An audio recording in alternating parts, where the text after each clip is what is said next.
Hello viewers, SB tag Bangla সকলকে স্বাগতম। আজকের ভিডিওর মূল বিষয়বস্তু হচ্ছে বৃত্তির তথ্য এন্ট্রি দেওয়া। scholarship.dsac.gov.bd এই সাইটে আমরা বৃত্তির তথ্য এন্ট্রি দিয়ে থাকি। তাই বৃত্তির তথ্য এন্ট্রি কিভাবে দিতে হবে স্টেপ বাই স্টেপ সবটুকু দেখাবো, সে পর্যন্ত সাথেই থাকুন। তাহলে প্রথমে একটি ব্রাউজার ওপেন করে নিব। আমি গুগল ক্রোম ব্রাউজারটা ওপেন করে নিলাম। এখন সার্চ বারে আমি লিখব স্কলারশিপ, এখানে আসছে scholarship.dsac.gov.bd লগইন। আমি এখানে ক্লিক করব। এখানে ক্লিক করার পরে এরকম একটা পেজ ওপেন হবে। এখানে আছে বৃত্তি মাধ্যমিক ও উচ্চ শিক্ষা অধিদপ্তর। আমি এখানে ক্লিক করব। এরকম একটা পেজ ওপেন হবে। এখানে লেখা আছে বৃত্তি মাধ্যমিক ও উচ্চ শিক্ষা অধিদপ্তর, বাংলা ইংলিশ। আপনার ইংলিশও করতে পারেন, বাংলাও করে নিতে পারেন, যার যেটা সুবিধা।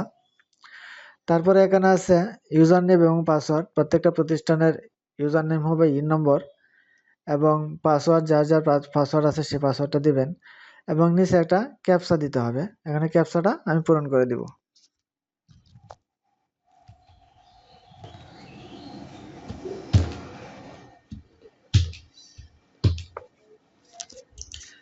আমি ক্যাপচাটা দিয়ে দিলাম। এখন লগইনে ক্লিক করব। আমি লগইনে ক্লিক করে দিলাম।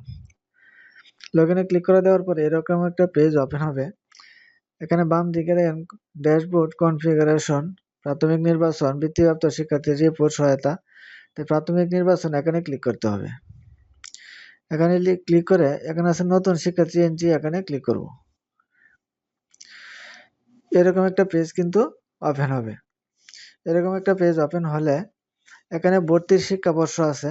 প্রথমে আছে ভর্তির শিক্ষাবর্ষ, এখানে এটা নির্বাচন করে দিতে হবে।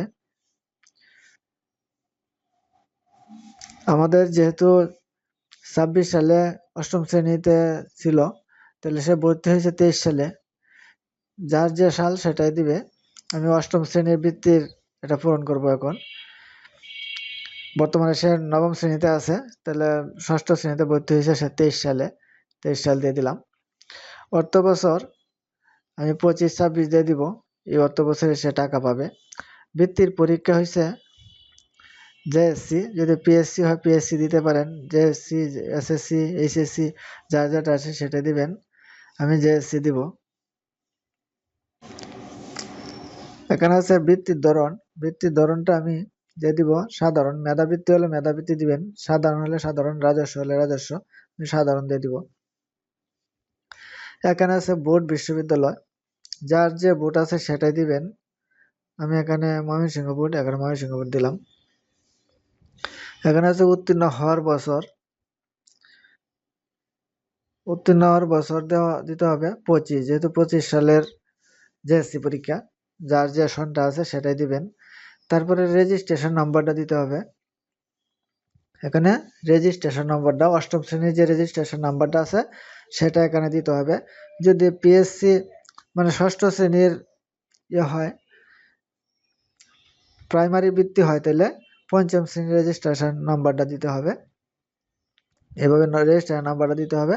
তারপরে স্ক্রল করে একটু নিচে যেতে হবে। এখানে আছে শিক্ষার্থীর জন্ম সনদ নম্বর। এখানে শিক্ষার্থীর জন্ম সনদ নম্বরটা লিখতে হবে। জন্ম সনদ নম্বরটা লিখতে হবে। শিক্ষার্থীর জন্ম তারিখটা এখানে লিখে দিতে হবে। এখানে খুঁজুন দিলে হয়তো বা অনেক সময় দেখা যায় জন্ম নিবন্ধনে নেয় না, লেখা আসবে যে সত্য নয়, তাহলে এটার দরকার নেই। এখানে জন্ম সনদ নম্বরটা লিখে জন্ম তারিখটা লিখে দিবেন এবং এখানে শিক্ষার্থীর নাম বাংলায় লিখে দিবেন, শিক্ষার্থীর নাম ইংরেজিতে লিখে দিবেন এখানে। তারপরে পিতার এনআইডি, এখানে নাম্বারটা লিখবেন। পিতার জন্ম তারিখটা এখানে লিখবেন। পিতার নাম বাংলায় লিখবেন এখানে, পিতার নাম ইংরেজিতে লিখবেন এখানে। তারপরে মাতার এনআইডি লিখবেন, এখানে মাতার এনআইডি নাম্বারটা লিখবেন। মাতার জন্ম তারিখটা লিখবেন আইডি কার্ড অনুসারে। মাতার নামটা এখানে লিখবেন আইডি কার্ড অনুসারে। মাতার নাম ইংরেজিতে লিখবেন। তারপরে শিক্ষার্থীর জেন্ডার, পুরুষ হলে পুরুষ, মহিলা হলে মহিলা এখানে দিবেন। গ্যাজেটের নাম, গ্যাজেটের নামটা এখানে অটোমেটিক আসবে। জন্ম নিবন্ধনে দিলে গ্যাজেটের নামটা অটোমেটিক আসবে, মানে বৃত্তি যে পাইছে সে বৃত্তিতে গ্যাজেটে কি নাম ছিল এটা অটোমেটিক এখানে আসবে। তারপরে স্ক্রল করে একটু নিচে যাবো, এখানে স্থায়ী ঠিকানা দিতে হবে। বিভাগ সিলেক্ট করে দিতে হবে, জেলা সিলেক্ট করে দিতে হবে, উপজেলা সিলেক্ট করে দিবেন, পৌরসভার দরকার নেই। এই পৃষ্ঠাটা পূরণ, এই যে ডান দিকের এগুলো কিন্তু পূরণ না করলে চলে, যে লাল স্টার যেগুলো আছে এগুলো বাধ্যতামূলক। এখানে ইউনিয়নটা সিলেক্ট করে দিতে পারেন, আপনি ওয়ার্ড নম্বর দিতে পারেন, পোস্ট কোড দিতে পারেন, ঠিকানা দিতে পারেন, না দিলেও সমস্যা নেই। তারপরে এখানে আছে শিক্ষা সংক্রান্ত তথ্য, পূর্ববর্তী শিক্ষাগত তথ্য, বিভাগ, জেলা, উপজেলা এগুলো সিলেক্ট করে দিবেন। তারপরে প্রতিষ্ঠানের নাম, প্রতিষ্ঠানের নামটা এখানে সিলেক্ট করে দিতে হবে। প্রতিষ্ঠানের নাম আসবে অনেকগুলো, এই উপজেলার আন্ডারে যতগুলো প্রতিষ্ঠান আছে সেটা সিলেক্ট করে দিবেন। পূর্ববর্তী শ্রেণীরা সিলেক্ট করে দিবেন, কোন শ্রেণীতে ছিল পূর্ববর্তী পরীক্ষার নামটা দিয়ে দিবেন, জেএসসি হলে জেএসসি, এসএসসি হলে এসএসসি, পরীক্ষার ফলাফলটা দিবেন। তারপরে এখানে আছে বর্তমান শিক্ষাগত তথ্য, এখানে বিভাগ আছে, শ্রেণী আছে, বিভাগটা সিলেক্ট করে দিবেন, শ্রেণীটা সিলেক্ট করে দিবেন, শাখা, রোলটা লিখে দিবেন। তারপরে স্ক্রল একটু নিচে যাবেন, এখানে স্থায়ী ঠিকানা আছে,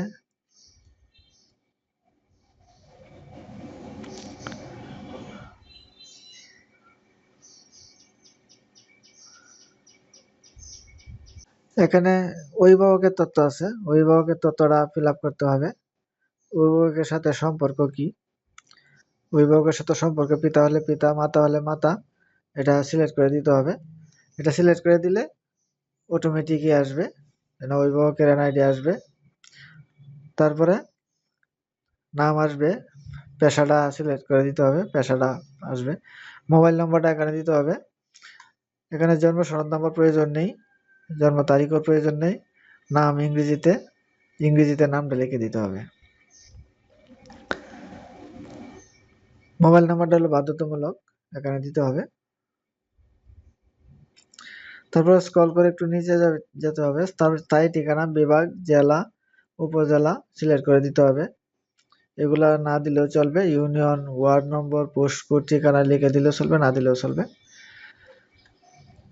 তারপরে আছে পেমেন্টের ধরন, ব্যাংকিং হলে ব্যাংকিং সিলেক্ট করতে হবে।